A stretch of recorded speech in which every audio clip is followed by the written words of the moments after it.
Suspek sa pagpamumba sa Rural Transit Mindanao Incorporated Passenger Bus sa Bukidnon ni atong Nobyembre 6 na ilhana.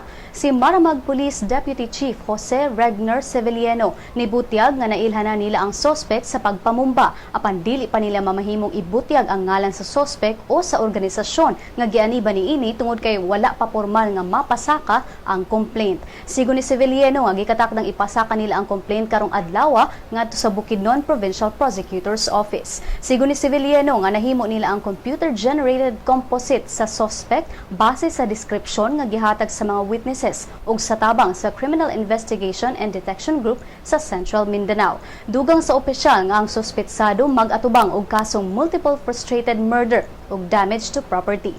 Nahitabo ang pagpamumba sa pampasaherong bus ni atong Nobyembre 6 nga nakaangol og upat ka mga pasahero.